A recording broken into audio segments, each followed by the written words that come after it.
But if there could be an organization that is sort of the expert and understands the local scene, right? Having an expert that can support the scaling of it makes so much sense. Welcome to another episode of the Community Broadband Bits podcast. I'm Christopher Mitchell at the Institute for Local Self-Reliance in St. Paul, Minnesota. And I'm speaking today with someone who was on almost 3 years ago, Jennifer Hawkins, President and CEO at One Neighborhood Builders in Providence, Rhode Island. Welcome. Thank you very much. Great to be back.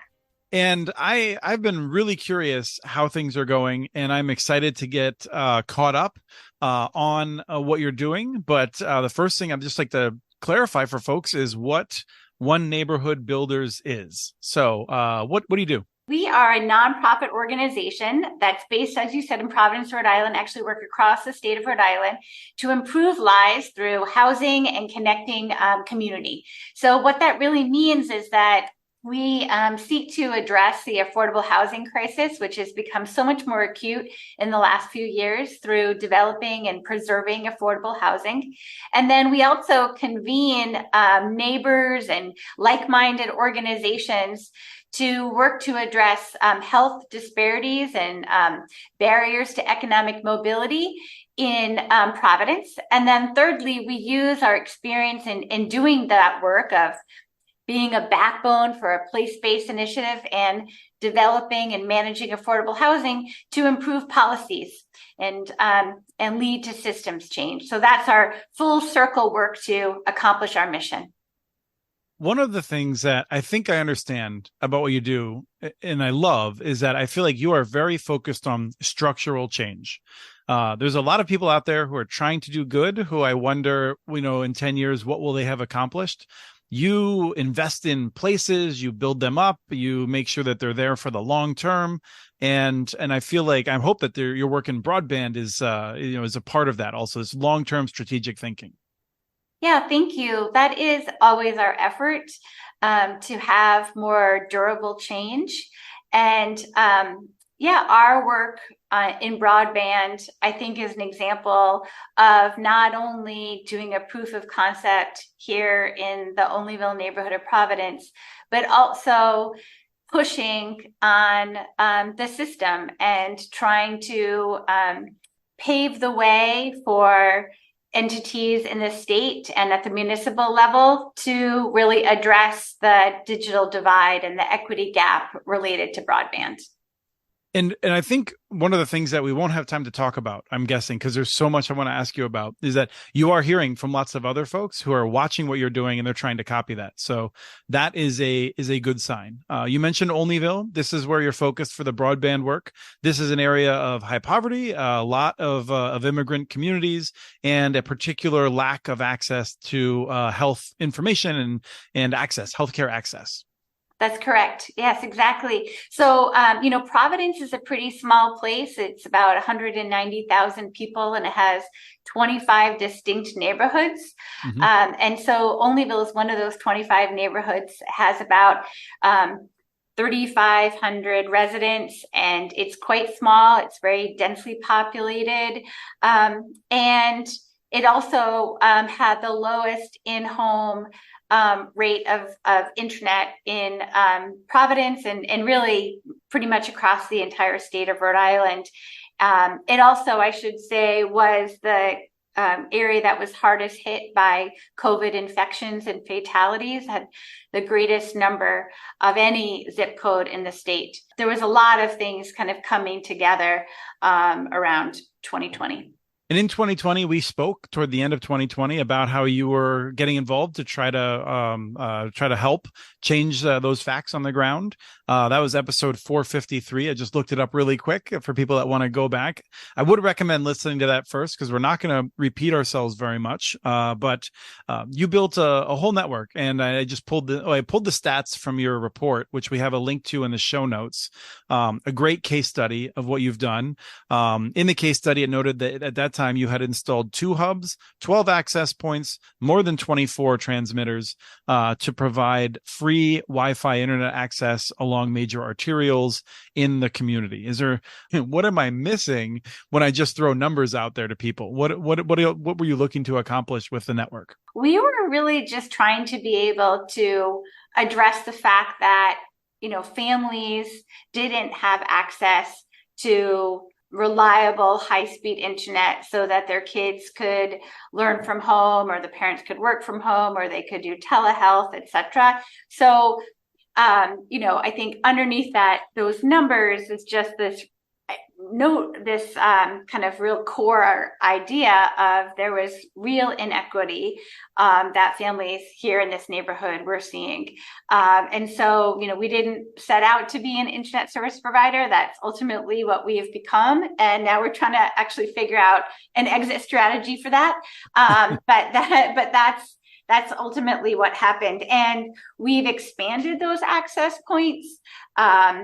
And kind of swapped out some of the technology because, technology changes so rapidly in this space that, what we originally had utilized, we recognized wasn't equipped to reach the high speed numbers that we ultimately wanted to get. Yeah, it looked like you were originally providing around 20 megabits symmetrical, which is it's a decent connection. You're able to do like video learning and things like that if you have a high quality connection at that. But it seems like you both wanted to provide a higher quality connection to make sure that people really could do all the things they need to do. But also you wanted to get to more devices because you didn't hit your target number of homes that you wanted to, or families that you wanted to reach. And so you reconfigured. You have equipment names in your report for people that really want to dig in and look at the specific models that you were using for equipment. Yeah, exactly. And I honestly don't remember the names of all the equipment and I don't want to misspeak. So I would suggest that folks download the case study that's available on our website because we do have all the specs there. But that's exactly right, that we, are now able to achieve 100 megabytes per second up and down. And so that's really has become the new standard. That I think is even a kind of a reflection that a few years ago, 20, symmetrical was the standard, and now it's really more like 100. So we are able to achieve that through the improvements in the system. And as you noted, we really were kind of underwhelmed by the uptake. We sort of had plateaued in getting new users, and we realized it was that it wasn't, they were getting dropped off, or it wasn't fast enough. There was holes in the mesh. So we sought to strengthen the mesh network so that it really attracted more users. And I think it's important to note that the goal was not to connect everyone in their homes in the entire neighborhood. That is something that is beyond your capacity. And you recognize that. You're trying to provide what we would often call a gap network in the terminology that we've used, at least, which is to make sure people have something, if they don't have anything in their homes. And so I would expect that if people live in an apartment building right along one of those main arterials, maybe they can get it in their homes. But for other people, they're going to be going outside possibly to get it and download things and that sort of a thing. That's exactly right. Right. We did not set out to replace commercial services, but to really serve as a kind of to complement that. And, we do see that there's on thoroughfares of the neighborhood where the signal is particularly strong. We were thinking that people will go to that area to connect, or maybe they're in a restaurant that's along there, or there might even be retailers that using it for their point of sale transactions. So, we set out with the intention of it's going to be in home, mostly the residential areas, and you really don't know, you can't control how people use it, but we are finding that it is beyond just simply kind of homes that people in the other people are visiting the neighborhood and then are logging on, as an example. Right. Although, it did strike me. I mean, there was this note. I mean, I thought maybe, people are wandering by, but there's a quoting from the report. By June of 2022, one NB Connects had an estimated 2,500 unique users of the free Wi-Fi network. That's not too surprising for me, but it surpassed your goal. What shocked me was on average, users are connecting to the network for 308 minutes per connection. Yeah. That's an average, and that suggests to me that it is not people wandering through the neighborhood so much as like people who are really taking advantage of your investment.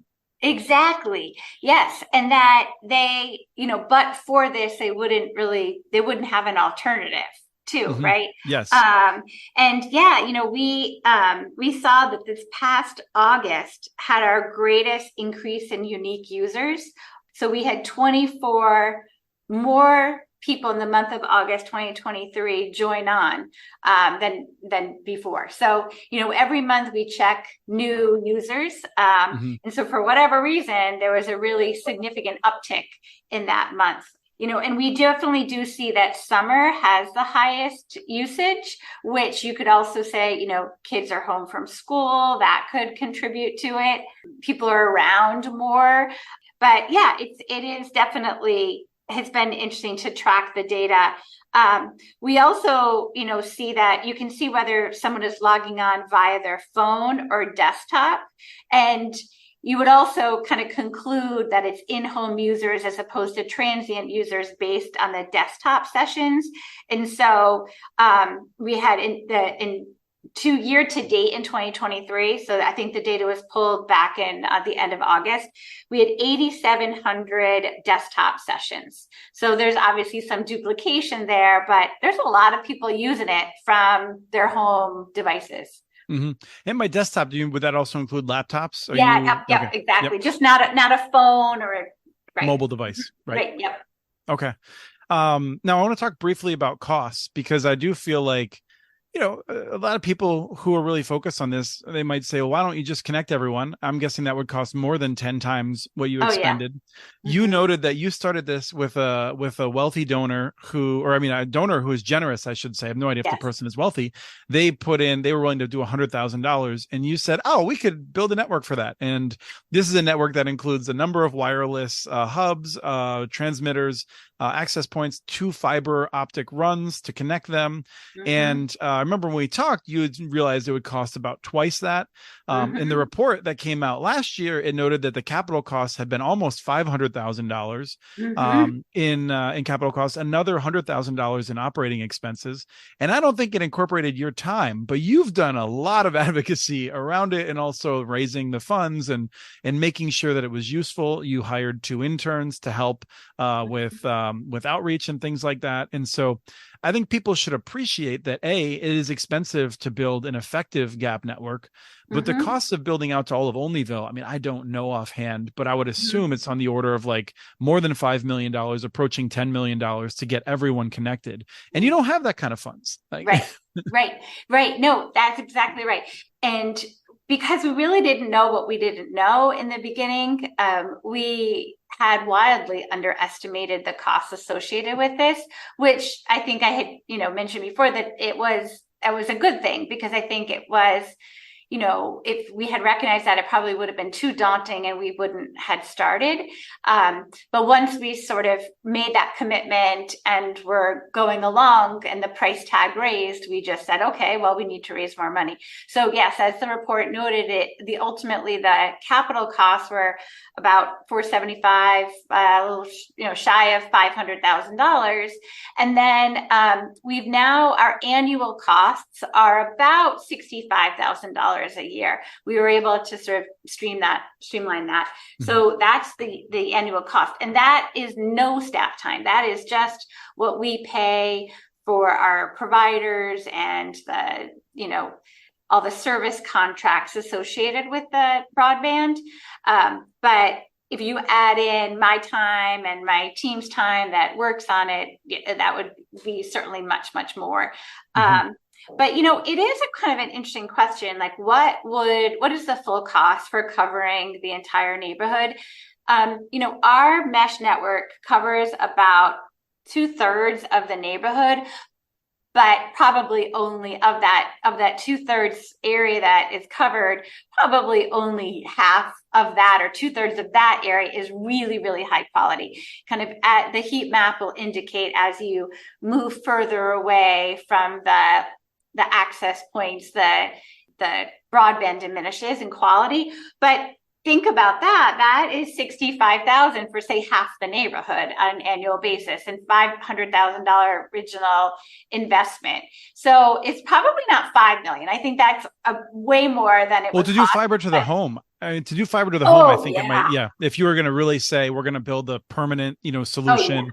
If if the state, for instance, wanted to say, we're truly going to address the gap here that that is left behind. The city has access through commercial providers, but as we've seen in many places, there are just things that there's a population that is not, their needs are not going to be met the same way that other private businesses, don't perform social services. There's a reason that we have government and nonprofit organizations that focus on problems of poverty. So exactly. It's not economically viable. Right. Mm-hmm. Yep. Now I'm curious how we know how many devices have accessed it. Do you have a sense of whether people have been able to use it for telehealth services and things like that? Yeah. So we can look without being too big brothery, or we are able to see kind of patterns of use. And, we can see that there's a percentage of sites that are related to sort of banking and e-commerce. There's a set of sites that are related to like streaming services. So your Netflix and music and so forth. So while we can't get into sort of like people's personal information, we can see, general types. That is one of the types for sure. You don't necessarily need to say this person is going to these sites, but you can say in aggregate, we know that our network has moved this much information from Netflix and this much information from other entities. Exactly. Right. And so that I don't have that data right in front of me, but we are able to kind of look at those chunks, like I said, kind of streaming or commerce, educational buckets. And, the fact is that, whether you're using it for any of those purposes, you'd like to think, I'd like to see more educational use and less entertainment. But you know what? The fact is that we all use it for all of those complicated reasons. And, low-income people have just as much right to use it for all those reasons too. Yes. Yeah. I mean, the cost of taking 4 people to the movies is far greater than the cost of Netflix for like 3 months. Yeah, exactly. Exactly. What is the role of your interns then in terms of, one of the things that we find with these networks is you make them available and people may not know about them. If they know about them, they might not trust it enough to use it.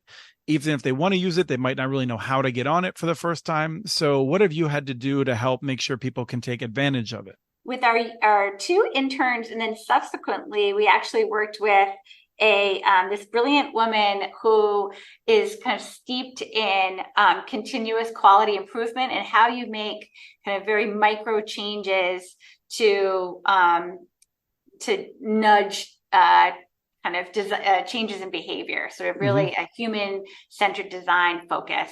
And between all of that work, we realized that asking for a passcode was a barrier. So, we had all of these kind of flyers and banners, and we did a lot of door-to-door outreach. We had our interns tabled at the local food pantry, as an example, to say— You had a parade. Yeah, we had a parade. That was excellent. I love the parade. We drove around honking with a bullhorn. Yes. And we let folks know about the Wi-Fi, but the interns working one-to-one with individuals and saying, okay, give me your phone. Like, let's go on here. See if you hit this button and then 1 MB Wi-Fi pops up. Click on there. They're like, oh, wow, that's great.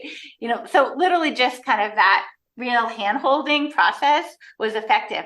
But we recognized that the passcode was really deterring people. We tried to make it as simple as possible, but you were going to forget it. And so we got rid of it. So that was a test that we did, a continuous quality improvement test. We're like, okay, for 2 weeks, we're going to not have the passcode and see. And it changed. It really had a big uptick. So we're like, okay, we're getting rid of it. So we did these kind of micro changes. So at the beginning, if I wanted to come into town, I would need to know a passcode to be able to access the internet. And then it got to a point where my device would connect, and then I would just go on without having to put in any special information. That's right. Exactly. Also originally, we asked these 3 questions. Do you rent or do you own? What your street address is, and do you currently have internet in your home? And you could put, your street address is like, XXX Pine Street. We didn't test it for authenticity or anything, but we were trying to just get a sense of who the users were. Again, we found that while that was really good information to have, it was yet another barrier to people. They were like, why are they asking me these questions? What are they going to use as information? So we really tried to remove all of that information and prefer to kind of gather points around like how many devices are connected or what type of device through the back channel of our service, as opposed to putting it up front so people had to answer these questions in order to connect. Now, one of the things I saw is that it looked like you were going next into something that's a bit of a hobby horse of mine, which is what I would consider to be the low-hanging fruit of high-quality access in multiple dwelling units and apartment buildings. It looks like you were raising money to be able to connect every unit in a building with a high-quality connection directly. How's that going? Yeah, so that's what we're trying to do next. Moving from, okay, this is a community-based solution to now a housing-based solution. So we have a housing development project that we are going to be starting construction on in, hopefully, God willing, February. And that will be 39 new apartments and a 5-story elevator building. And we want to make sure that we have free or very low cost, high speed internet for everyone. And so, we are evaluating using the Affordable Connectivity Program or not. Frankly, I'm concerned that the ACP program, as it's known as, will be exhausted and that there may not be a continuation of federal funding for it. And so if our program is predicated on receiving that $30 a month subsidy, that might not be a smart move. So we're trying to figure out a system that we do ourselves, as opposed to connecting people with a commercial provider and then they receive the subsidy to offset that cost. Yes. And I'm curious then, you developed expertise in providing services. If you're building a brand new building, you have different wiring options. Have you looked at what it's going to take to make sure that every unit is wired in a way that will be future proof and give you maximum flexibility? That's where we need help. So if any of your listeners can provide us with some technical assistance, there is another organization that I have a great deal of respect for called POAH, POAH.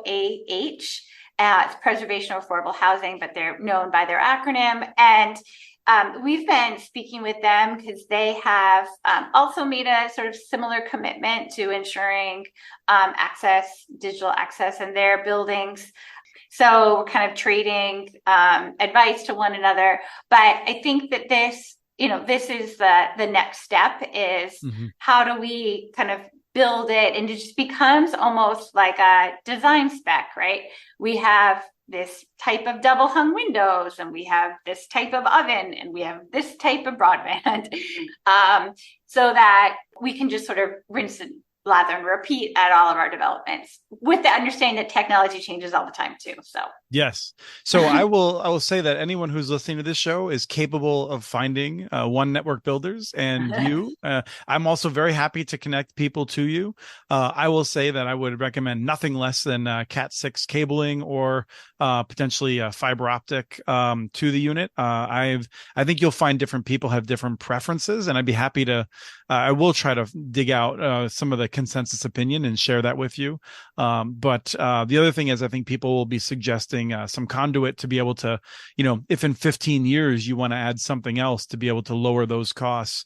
I think those costs will add very little to the cost of construction, on the front end, given that how expensive it is to build everything today, including some extra conduit and some extra wires shouldn't add very much to it, I would think. Thank you. I'm writing that down, and I will definitely take you up on any future information you can find. That's excellent. Yes. And so then I think the other thing I wanted to just ask you about was, you mentioned, that this is something that you may not want to be in 10 years still in ISP. Right. What are you thinking about along those lines? So when we originally set out to do the 1MB Connect in Olneyville, we said we are going to ensure that this will run for 5 years. We will maintain it and provide high quality service for 5 years. And so, we launched in November of 2020. And so we're coming up on 3-year anniversary of that. And we recognize that we need to figure out a sustainability strategy. And so, we're talking to the state, the Rhode Island Commerce Department that is serving as the entity to apply for BEAD funding and other sources from the state and put together the statewide plan. So they've been really great partners, and they appreciate what we've done to sort of provoke the conversation locally. But that's where we're looking for someone to, meaning really the state or the city, to either take this over or replace it with even something better. Mm-hmm. We can't do this forever. It's a different commitment if it's in a building that we own and it's for the residents of the building that we own. That I think is a longer commitment, but if it's more about kind of broad in the community at large, I think that we need to put some parameters around that. And I'm curious, because I think these things are difficult. You've mentioned you've substantial staff resources you've put into this. As you hit that 5 years, you're going to be facing hundreds of thousands of dollars to be able to keep the network alive as you're replacing various active components of it. Is it primarily the financial challenge, or is it just also the management of it that you fear as someone who is responsible for so much?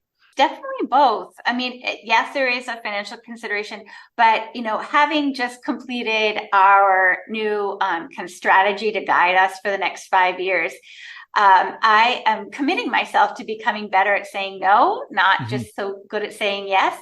And, I think that this kind of winnowing of what is core to our work and what are we uniquely positioned to do versus what a partner should do. And so this idea of us starting something and spinning it off to someone else to ultimately implement or to carry on is, I think, appropriate.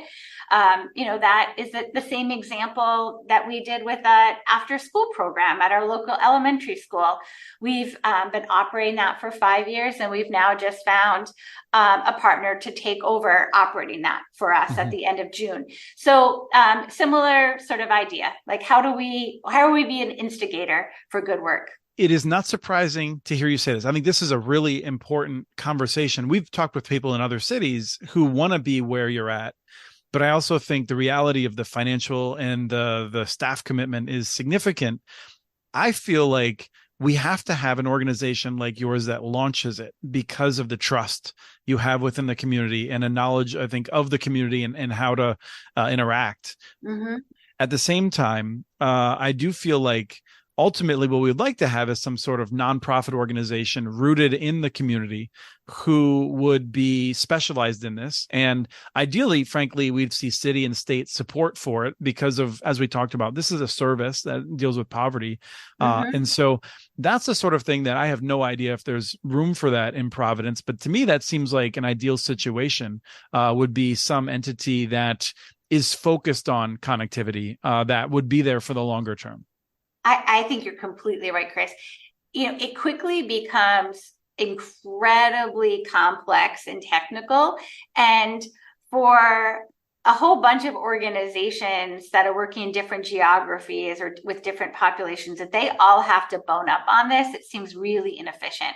But if there could be an organization that is sort of the expert and understands the local scene, right? What are the local city and state agencies that have resources, and who are the players, like both in the providers of the wire and the ocean is the technical provider that we use. I think having an expert that can support the scaling of it makes so much sense.